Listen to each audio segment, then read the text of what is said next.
Good afternoon, board members. I'd like to call this special work session on this September 3rd, 2024 meeting to order. So first of all, I want to say thank you to Superintendent Hyde for carving out time for us to call this special meeting.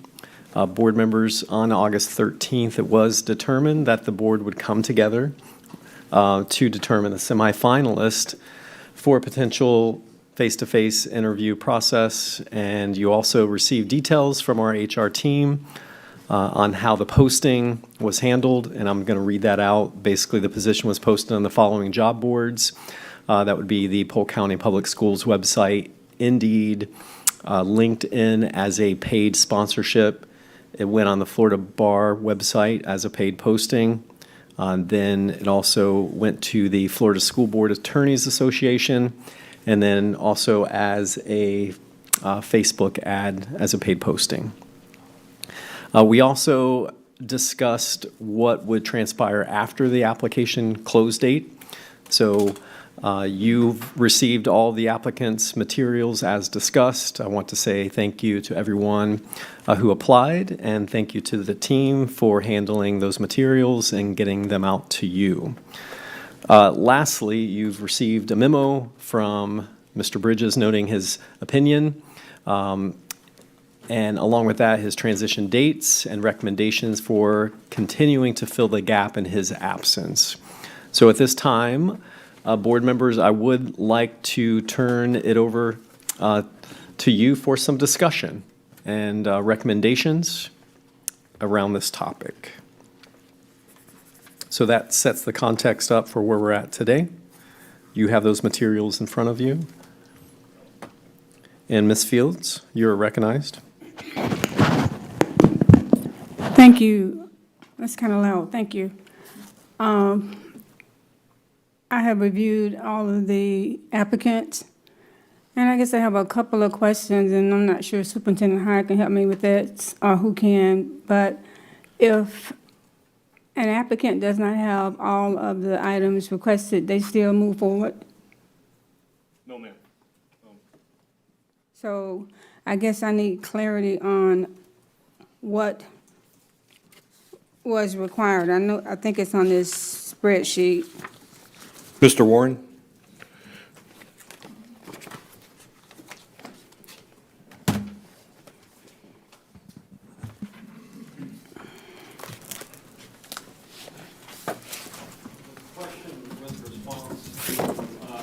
Moving forward, as the applicants come in, we would review everything that's been presented to us via the application, via attachments or otherwise, and then we would review that on the basis of the job description and also with respect to the required documentation that they needed to that they needed to present or send in to make the applicant complete, to make the application complete. So if they did not have that, then they would not have advanced to be green or to be considered to move forward. So a resume was not required, just the application. Is that correct? Correct. Right. Okay, thank you. Yep. So I reviewed all of the applicants, and I agree with you. Thank them for applying. However, I don't think that the pool is large enough for us to be able to choose someone who can step into the position of Mr. Bridges. And in looking at it, there's only one, if I'm incorrect, I'm sure somebody will correct me, there's only one applicant that's currently practicing law, and that's a nonprofit organization. Nothing wrong with nonprofit. They do a lot of heavy lifting, but I think that we need to go back out and re-advertise and see if we can get more applicants that will bring the experience that we need to run a district as large as ours, and as sometimes as complicated as ours can be, which I'm sure Mr. Bridges would say amen to that. But that's my, those are my comments. Thank you, Ms. Fields. Ms. White, you're recognized. Thank you. My comments would be similar. I think we don't quite have a large enough applicant pool. It appears that only one meets the minimum qualifications, so I would love for us to look at re-advertising. I also think it's important that we make sure that we're comparable salary-wise to some of our like-sized districts. I don't know if that's something that maybe we could have Mr. Murphy or the team do some digging on what our like-sized districts look like, just as to make sure that we're being competitive. I can't imagine anyone wanting to move to another district that's going to not be comparable at least. So I would love to explore that. I also would like to get a better idea of if, there's other districts that don't necessarily use in-house counsel for their general counsel. While I think it has been a great benefit to have in-house counsel, is that something that would be an option? Is that something that we should consider? And that is probably a question for Wes, just if you have any strong feelings either way. I just think we might have to get a little bit more creative, because what salaries we can offer as a public entity are not always conducive with being able to recruit the best and brightest. All right, thank you, Ms. Wyatt. You were referenced, Mr. Bridges, you're recognized. That's it's sort of a philosophical question. There are a number of districts that have outside counsel and do not have inside general counsel. Most of the large districts do have in-house counsel, and most of them have more than one.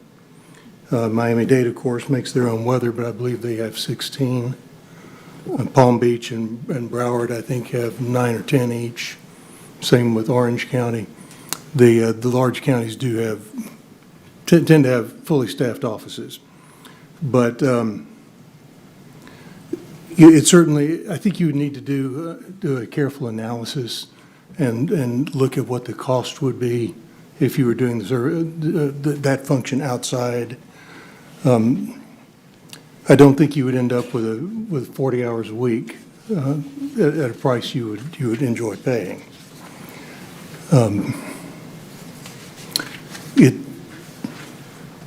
You also would want to talk about who gets to call the attorney and who doesn't, because that phone rings on weekends, it rings in the evening. And if you're dealing with outside counsel, the flag goes up, the meter starts. I had one friend in the School Board Attorneys Association that said that he finally adopted a salary schedule that says 8 to 5, Monday through Friday, it's this. After hours and weekends, it is 2 times this. And it sort of, it had the effect of managing the after hours and weekend calls. But most attorneys are not interested in playing those sorts of games with their clients. So you would just want to do a cost-benefit analysis on that and see what you like. That's something that I suspect that Andrea Messina might have some materials on, because I know boards do have this discussion from time to time. Thank you, Mr. Bridges. Ms. Wyatt, anything else on that discussion? I mean, you've mentioned salary concerns. I don't know if you want to speak more deeply on that, or I know going back to our previous conversation when we looked at the job description, we did talk about the range of that, and that once an offer was extended, there would be opportunities for negotiation in regards to salary. Yeah, I think it just would be helpful to know what our comparable districts are at, just kind of to give us a little bit better frame of reference. I think a couple of those, it was in the job description that we received, but we don't have all of them, I don't think so. So if we could see what those are. But I also think part of that conversation, it would be helpful to know if we were to look at contracting out, what that cost would be for a year, just so we have all the pieces when we are back together. All right. Thank you, Ms. Wyatt. And Mr. Sharpless, you're recognized. I definitely agree with the other board members who spoke today that we need to re-advertise this. My question is potentially to Wes, as a member of the Florida School Board Attorneys Association. I know whenever the superintendent search happened, that hired Superintendent Hyde, they actually used FSBA as a firm to actually advertise and to get an applicant pool. I remember as a citizen being on the screening committee, screening 52 applications. Obviously, I'm not looking for that kind of pool, but my question to you is does the Florida School Board Attorneys Association, do they have any kind of services to contract for headhunting, for talent acquisition, anything like that, to help with the search? I do not believe that is a function of the School Board Attorneys Association. It's not pursuant to their bylaws. Do you know I think- any organizations? Yeah, I think that might be a function that the Florida School Boards Association could help with, the same way they do with superintendent searches. Okay. But it'd be worth the phone call anyway. I think that might be something that we might want to consider if we're not getting a large enough applicant pool, that we might want to potentially hire a firm to do a search. It's just my thought.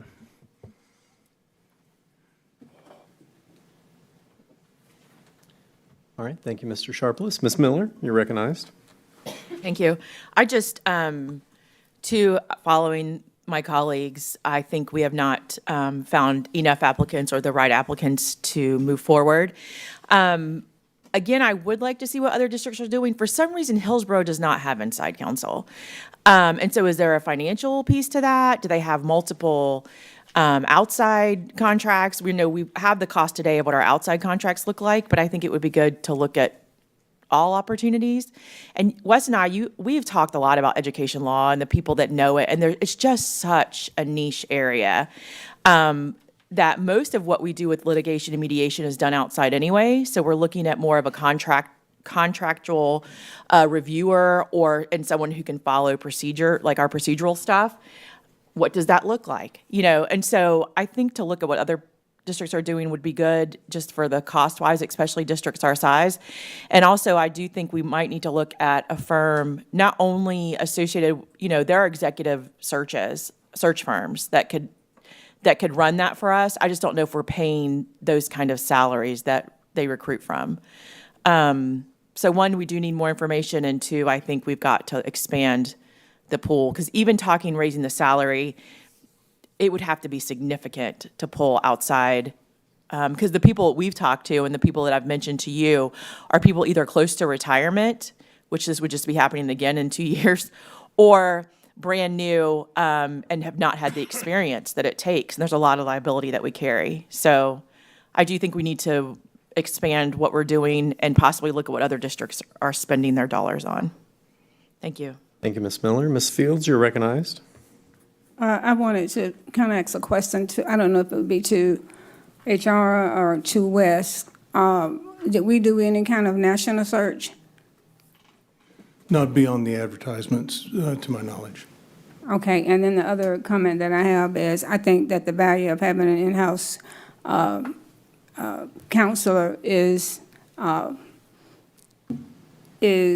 very much needed. And I was thinking when Wes made the comment about after hours, how the clock and the money change start clicking. That is absolutely the case. And we've had to be very mindful of that. And I know we've had discussion before about one attorney not even being able to do all the work that's needed. And Wes has done an amazing job, along with his staff, being able to keep everything in place. So I think that we would have to be very cautious and careful if we were to go down that path. Thank you, Ms. Fields. Mr. Nolte, you are recognized. Well, I agree with all my colleagues' points they brought up. Wes, you've got some big shoes to fill, and it looks like we need to broaden our pond a little bit. And I know that, like Lisa said, some of the counties don't have an attorney, and obviously that's one way of doing it. If we could do a national search, we'd probably have to see what the going rate is and attorneys and things. But I think we definitely need to expand what we're looking at right now. And good job, everybody. Great questions. Thank you, Mr. Nolte. So, what is the will of the board on this? And just to reiterate, Mr. Bridges' response in regards to the in-house versus the, external. This is definitely a philosophical question. I know when reaching out to FSBA and garnering materials on this, I mean, they're sending me academic publications on that question. So it is a deeply contested question and requires a lot of time, a lot of research. And I don't know if that's necessarily the most beneficial to us. I think it's a good question to roll around, but, salary was noted by board members as well. I don't know if Mr. Warren would have any input on that at this point, but this is something that, our range that's on our job description is pretty wide range. So I think it's, if y'all remember and recall, I think it was 114 to 176,000 approximately. I can get that exact number if you want it. So, and as noted, there's an opportunity to negotiate on that salary as well. So if we speak that on record, I think is important. But the will of the board is, do you have any particular direction that you're sensing? I mean, as an alternative, we can consider another 4-week run on the posting. And we can ask Mr. Bridges and Mr. Davis to be more aggressive within that association to continue promoting the position. I think it was noted also the idea of external consultant. FSBA did not seem to have a point person on that when I talked with Andrea Messina around that. So that would be again a bigger conversation to have to try to pinpoint someone that would have that credential to forward that. So board members, if you have any other thoughts, and if we're looking at relisting for another 20 to 30 days, that puts us at the beginning of October, and looking at our meeting schedule and thinking through that for an opportunity to come back in a special context similar to this with hope that we would have a stronger candidate base to evaluate. Mr. Sharpless, you're recognized. My question is, if we open it up for another 4 weeks, how do we know we're going to get a wider candidate pool? Like, what are we doing differently than what we already have done? And so that's why I threw out the idea of some sort of a consult, an outside consult to help. I know it's some sort of group. I have no idea. Are we changing the advertisement at all? So what are we doing to make it more enticing? Because, if you do the same thing, generally you get the same results, right? And so, what's the difference there? That would be my question. Yeah, great question. And Mr. Bridges, I don't know if you have any input on this, but if we were to request that we seek external consultancy to go through the search and maybe broaden it or make it more appealing, what would that look like? And how would that be handled?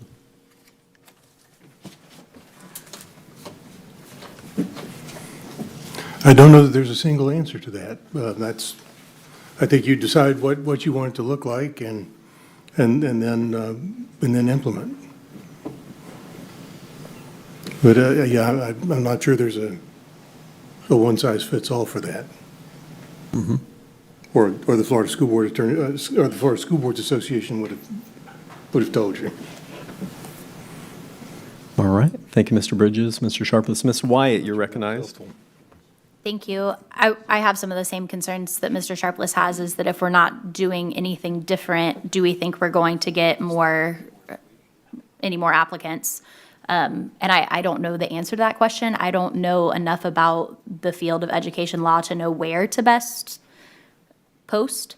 I do think that that's why it would be helpful to know what other districts are offering, because I'm wondering how much of it is, are we competitive with other districts? I don't know. Like I said, I don't know enough to know. I would, the one thing I did want to mention is this something that has to be a separate meeting, or is this something that we could have the discussion on the 8th during the work session? You can do it at any meeting. Okay. So it would be, if we were coming back the 8th to discuss, I think it would be helpful. Yes, It would be nice to be able to have it on the work session so that we could flow right into it. You can just put it on, have one. on the agenda at any noticed meeting, yes, ma'am. Thank you.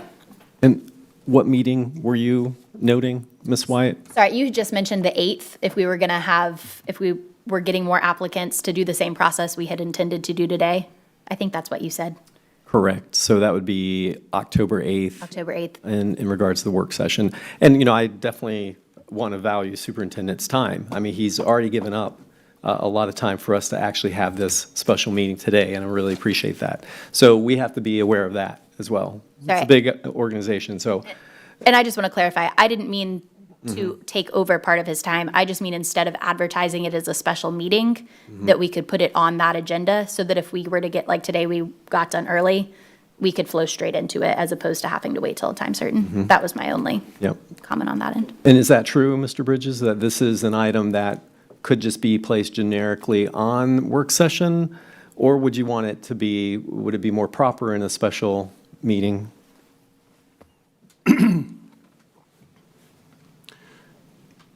As long as the meeting is noticed, you can put it on the agenda. You can have a work session conversation about it. If there's something that you want to take action on, you can do that at the board meeting, but any meeting, there is no requirement that you have a special meeting.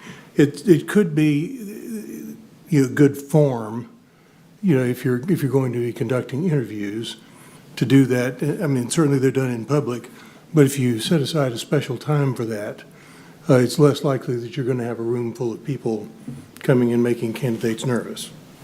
But there have been occasions when school boards have conducted interviews at board meetings. It can be done. This is, Yeah, and I think this was in relation to the vetting of candidates potentially for that October 8th meeting, if we repost it, and we're going through a very similar process of what we would have been doing today. Yeah,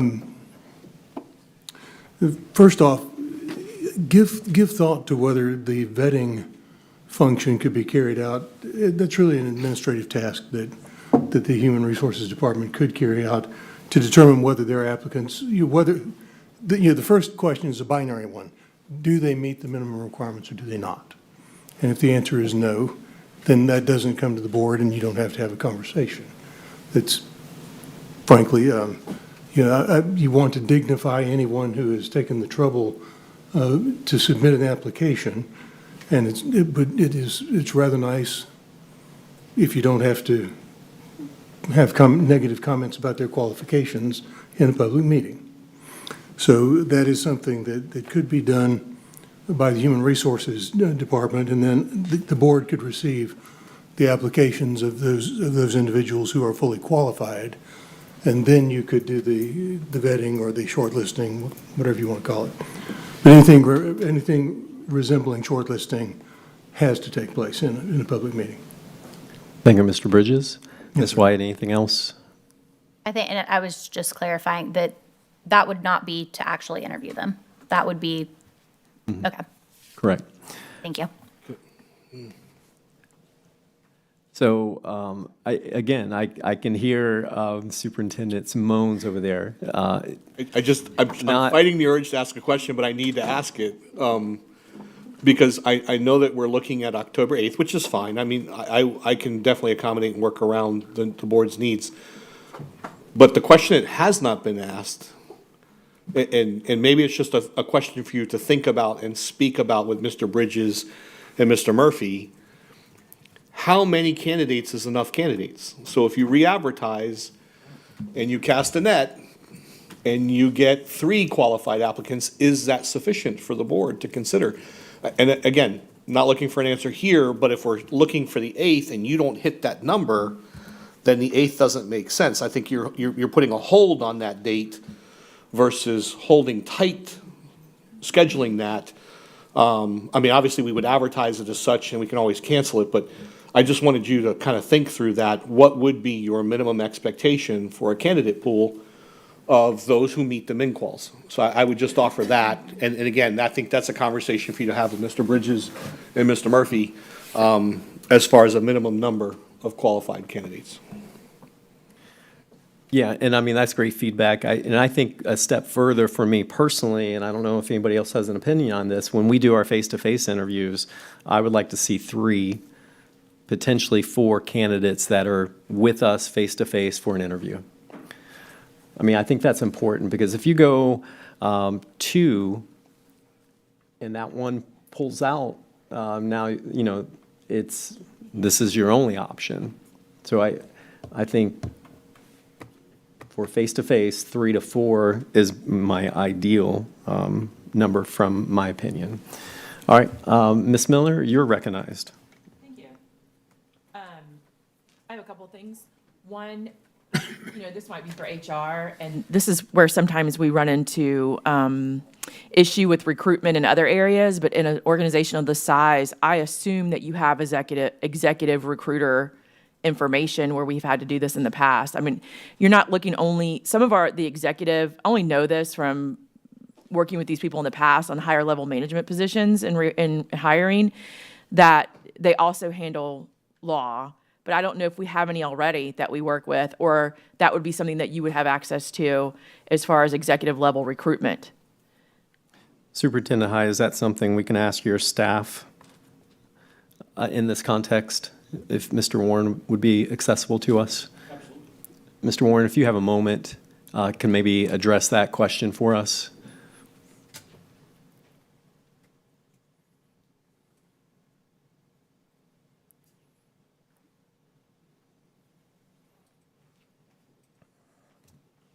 The first response I would have is with respect to the higher level positions, I would go out with the group that represents FSBA. We've used them in the past. You've already referenced them, and I was already thinking about making a phone call out to see if they had any references or folks that could help us as well. The second piece that I've been listening and reflecting on is just an outside counsel, an outside firm. I don't have one in my dossier to just call with respect to that, because typically we go out on what we call those national searches. And I know we had talked about that. We went out on Indeed. That's international. We've gone out on Facebook. I'm going to go back, make sure we hit Ed Week. And then we were even having the further conversation. We know we advertised on the Florida Bar, but can we throw a larger net across larger legal entities, i.e. state bars outside of Florida or contiguous to us, or otherwise. But No, and I appreciate what we have done in respect to Indeed and Facebook. The people looking for these positions, that's not where they go to find them. Right. And so we've got to, I think, using a major recruiter or major recruitment firm would be a better position for us to take because of this. If we were looking to get 3 or 4 candidates, unfortunately, we're going to waste a lot of your time going through candidates who don't meet the minimum requirements. And working with Wes for probably the last 18 years on and off this board, this is a crucial hire for someone who understands education law, or at least has experience in the realm of government. So FSBA has already stated they've given us some workbooks or something. They don't have access to this. It's not their purview to do. So, I mean, if you run across that in your conversations, even with other HR directors or even other attorneys that work for us and with us, I'm sure they may have access to those recruitment firms. I just think that we're going to get a better pool, and I don't want to keep sending people to you that can't meet the minimums. Agreed. But thank you. Yeah, and I agree. I appreciate Wes explaining. I think we can have conversation and work session as long as, but the public interviews, the interviews obviously would be separate, but just to have conversation about how the process is moving along, I appreciate you being able to letting us know we can add that to the work session. Mm-hmm. Thank you. Thank you, Ms. Miller. And I might mention, first off, Brian, I think we advertised with the Florida Bar, and used to, they had a newspaper, a physical, paper newsletter that came out that had a lot of classifieds in the back, and that's where lawyers went to look for it. I haven't seen a paper copy of that in 10 years. Presumably, they still have an electronic function that does that, and that's where Florida lawyers would go to look. There's also the possibility that I'm not sure we've looked at yet. There is an organization that you recall several years ago, there was a falling out with the National School Boards Association over unrelated issues. An adjunct to the old NSBA was the Council of School Attorneys, COSA. And when NSBA sort of imploded, COSA didn't go away, but they've morphed into another organization. They still exist, and they do send out routinely email blasts of positions that are available. And if we have not done that, that comes to mind as one that could be viable. Of course, the real issue that comes up with advertising nationally is you're likely to get candidates who are not members of the Florida bar. Florida is one of those states that I believe still requires the examination of all applicants. John, am I correct on that? Correct. Yeah, we still require examination of all the applicants. So that is a barrier. There are a lot of attorneys out there who don't want to take a bar exam. It's handy if you can find somebody who's already a member of the Florida bar, not only because they don't have to take a bar exam, but because they've also, by definition, had exposure to the way the Florida statutory schemes run, the way our rules of civil procedure work. Every state is different on that, so it's useful, certainly, if you can attract someone who's already a member of the Florida bar. But we might, I'll undertake to sit down with Brian and some of the others, the mighty thinkers in the group, and see if we can dope out an approach that would reach more people or more effectively, especially through the Florida bar. So can we get together on that, Brian?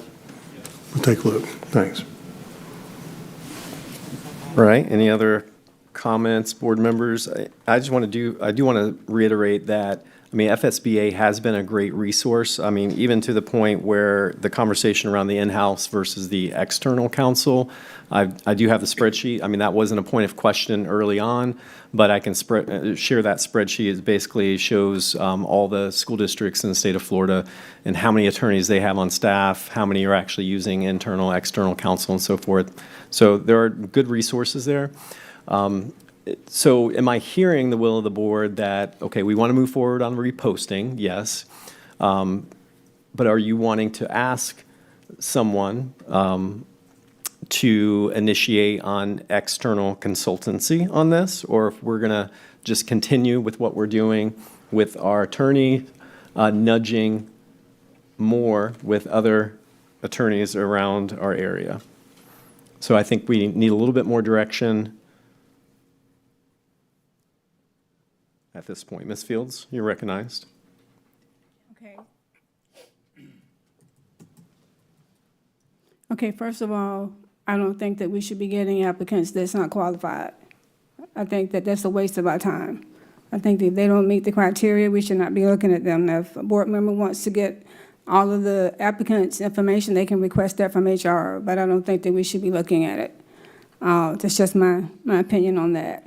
As it relates to a national search, just because someone is not within the state of Florida does not mean that they have not passed the bar exam for the state of Florida. And so I think that we need to cast our net out further than where we are currently. I think that we need to look at an executive firm to see what it would cost. I know that Doug Thomas, who's a former city manager for the city of Lakeland, was working with a company. I don't know if he still is, but I think those are some options that we need to look at. And then we can decide whether or not we can still be doing the advertisement, but we can also be looking at the option of an executive firm. That's my opinion. All right, so then my question is, who do we ask to do that? Is this something that we ask our HR division in conjunction through Superintendent Hyde? If we're going to hire an external consultant, that's my question, Mr. Bridges, if you can help us with that. And then secondly, what Ms. Field said is, I think it's important to consider as well, because we're here today because the will of the board was we wanted to vet the candidates. So, but what I'm hearing from Ms. Fields is you would like HR to then sift to present to us only qualified candidates. So when we're in this position again to look at candidates down the road, we're only looking at the ones that have met the min quals. Right, and if we don't have, to me, you need to have at least three to five applicants that's solid. Okay, so today, we only have one that's solid. And so we could have easily maybe flipped the script, but we didn't, and maybe we couldn't. Maybe we had to have this conversation, which is healthy, which is good. But I just think that we need to make sure that if we're going to be doing this, that we have something to work with and to choose from. All right, thank you, Ms. Fields. So other board members, any feedback on this? So then, we would then consider HR using their expertise to then submit to us the min quals or the candidates that meet the min quals. Ms. Wyatt, you're recognized. Thank you. Current speaker. I got thrown off. Sorry, stand by. We'll get back on track. Ms. Wyatt, you're recognized. Thank you. And I just want to clarify, at the spreadsheet, because I thought the last time we had said that they would use the top row to sift through them, which is the minimum qualifications, but we were concerned, we didn't want them using the bottom row, that was information that we wanted to be able to sift through.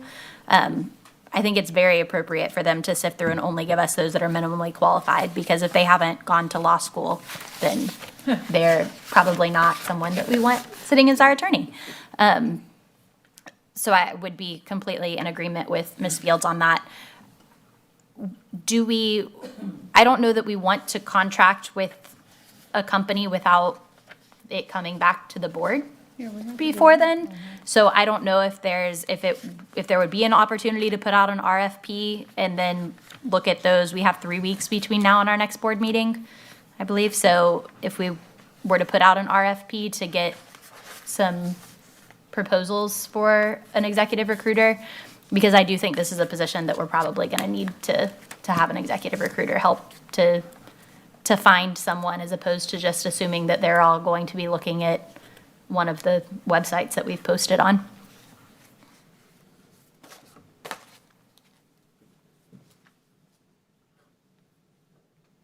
All right, Ms. Miller, you're recognized.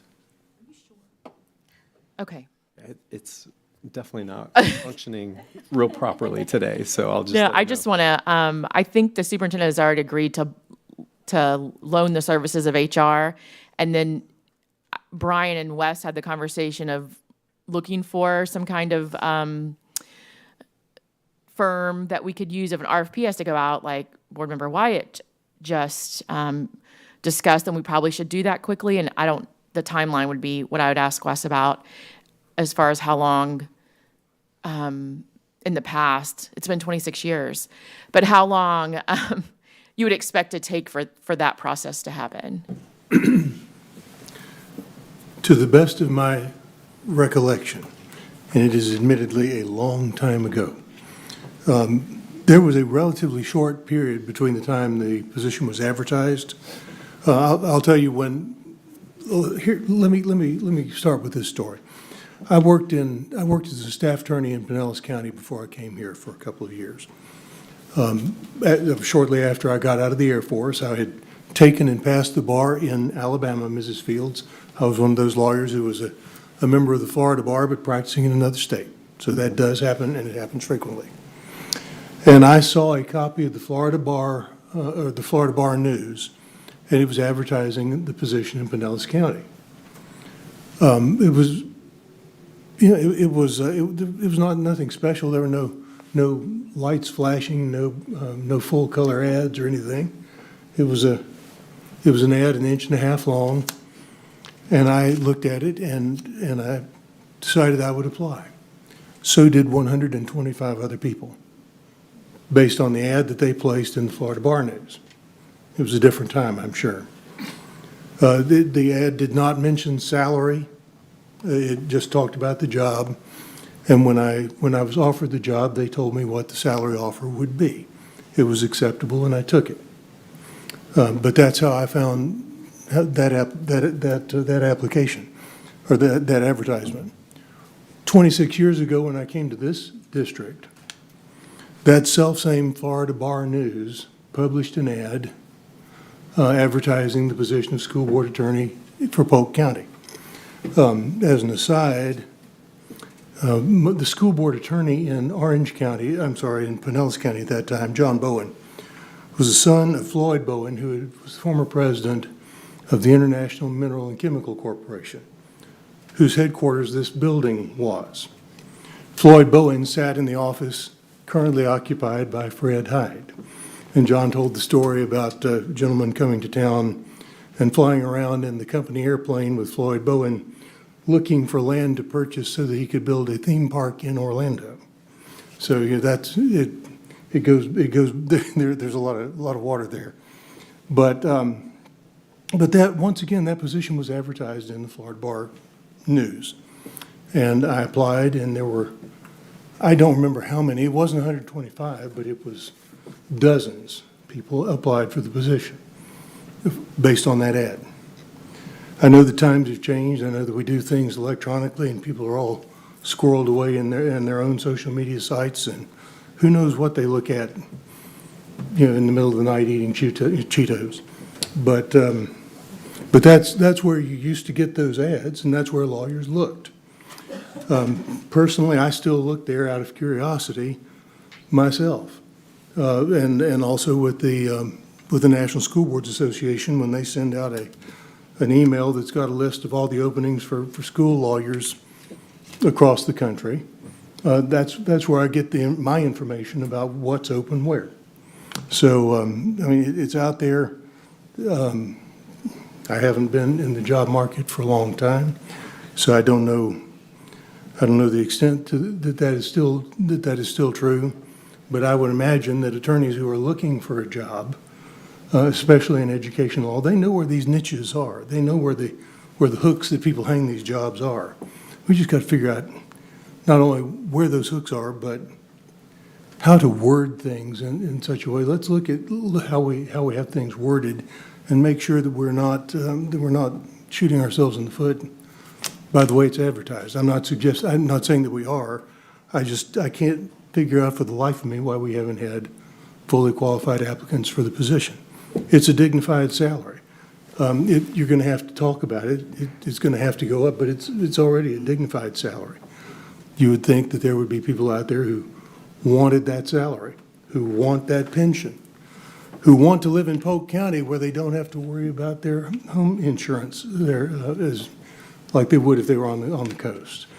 In Polk County where their taxes are going to be less. There are good reasons why people should come to Polk County, aside from the fact that the people are nice and it's pretty. I think I'm venting now, but I truly don't understand the dynamic that has changed so much that we literally have people applying for the position. And once again, I don't want to talk down anyone who did us the honor of applying for the position. But I cannot figure out for the life of me why we have people applying for it that have not finished law school, that have not passed a bar, not the Florida bar, but have not passed a bar. To do this job, you got to be a member of the Florida bar.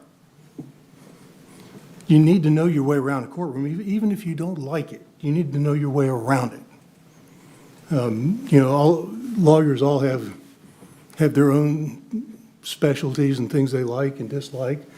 If I never have to go litigate inside the courthouse again, I'll be a perfectly happy man. There are all kinds of things that I can do to help people other than that. But there got to be people out there who are interested in these kinds of things. And it is truly frustrating to me to see that when we receive applicants that when the package comes in and this is a job that requires some experience. It requires some knowledge. It requires somebody who can sit down at this podium and look in a camera and keep his cool under pressure when people are asking him pointed questions. Those things they don't teach all those things in law school. That comes from practice. That comes from standing in front of judges who are not only judging your client, but they're judging your performance at the same time. That's why experience is important. And you really, if we're not getting applications, either we're asking the wrong questions, we're advertising the wrong things, or we're just not paying enough money. But it's got to be, we have to analyze why that is and try to nail that down and fix it. Because I hate leaving you without a line of people waiting for my job.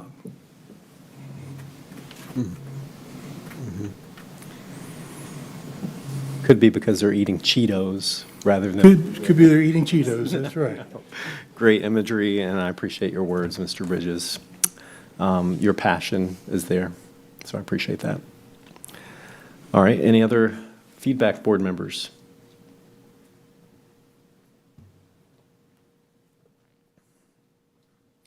So I'm hearing from you, we definitely want to repost.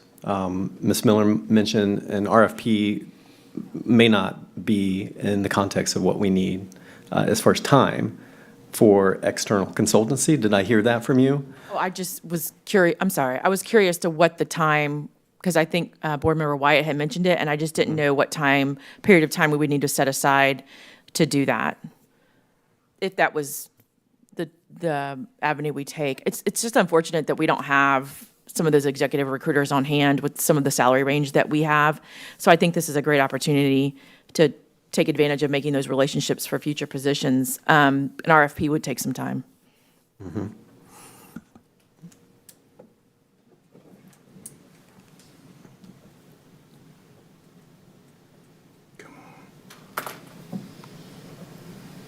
All right, stand by. Our machine is not cooperating today. So, Ms. Wyatt, you're recognized. Thank you. As far as an RFP, kind of what was in my mind is if we could get something out by the end of this week, that having it open for 2 weeks seems to be a pretty typical timeline for an RFP of this type of nature. That would give us then where we could look at proposals at our next work session on the 24th, I believe. And go from there. I don't know that just reopening it is going to, they say the definition of insanity is doing the same thing over and over again and expecting different results. So I don't know if just reopening it is going to give us any different outcome. That I think it may be prudent for us to at least start to move in the direction of an executive recruiter. If we open it at the same time and we could end up meeting on the 24th and realize that we already have additional applicants, but I just think we probably should start moving in that direction. All right, thank you, Ms. Yeah. Go ahead, Ms. Fields. You're recognized. So I'm going to repeat myself again. I think that we need to do a national search. I think that we need to cast our nets out further than we have. I think that we can do all of that and also look at an executive firm that can give us some prices, and then we can choose to use them if we need to use them. And Wes, thank you for your passion. And thank you for sharing your thoughts. And one of the things that you said is that you hate to leave us, but you have to go. And we respect that. We hate it, but we respect that. But with you leaving, you leave us in good hands with John Murphy and his team. So it's not like we are going to be without any support.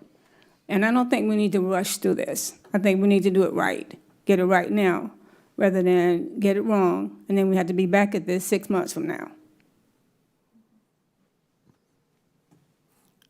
All right, so if I was to distill what is being said from Ms. Wyatt and Ms. Fields, yes, we're casting a net, and if it's something we can consider to make it more national. I know we had a conversation earlier about some national organizations, as Mr. Bridges mentioned as well.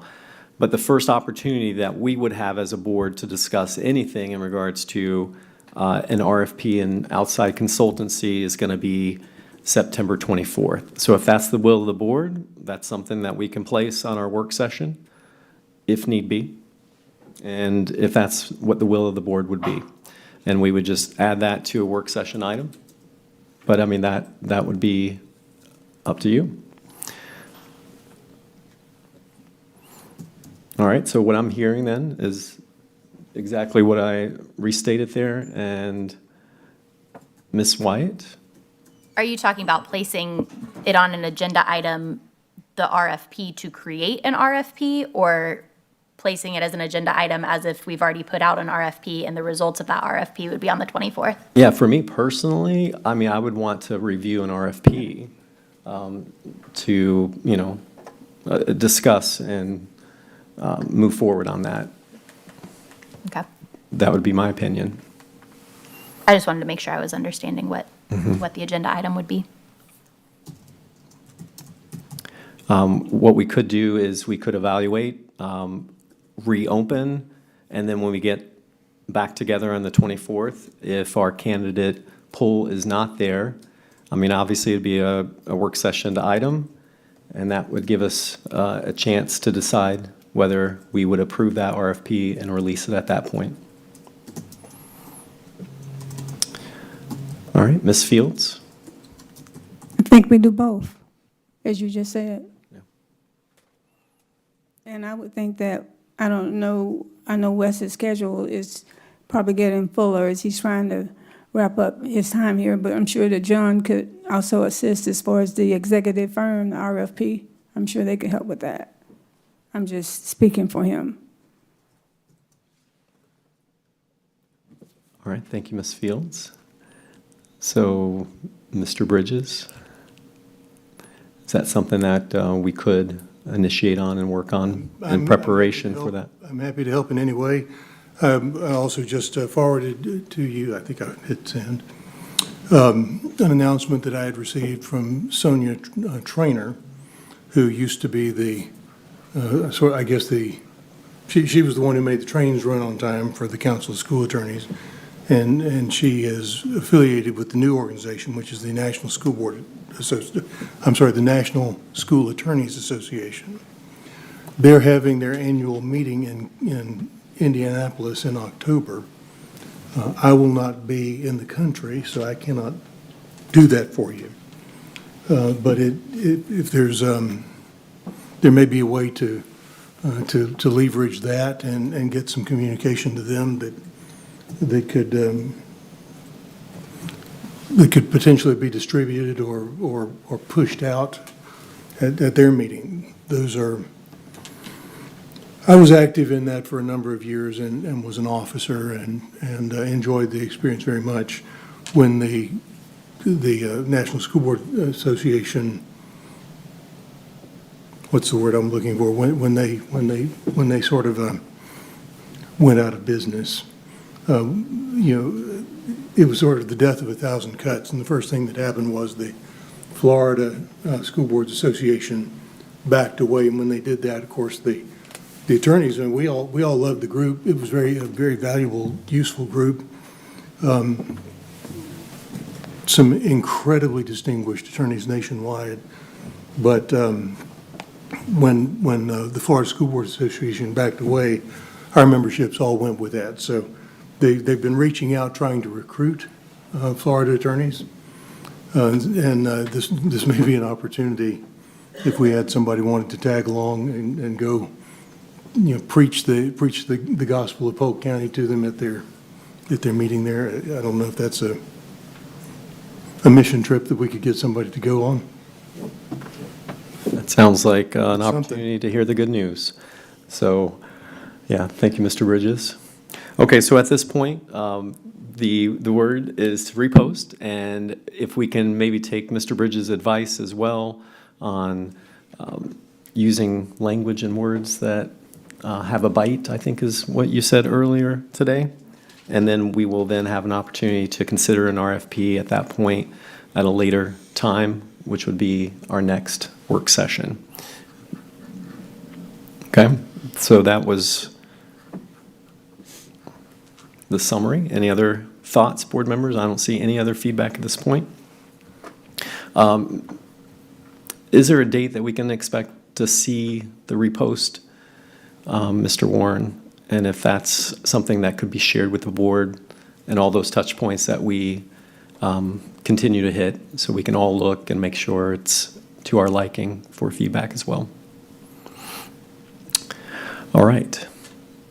Board members, if there's nothing else to come before, I'll now adjourn this meeting.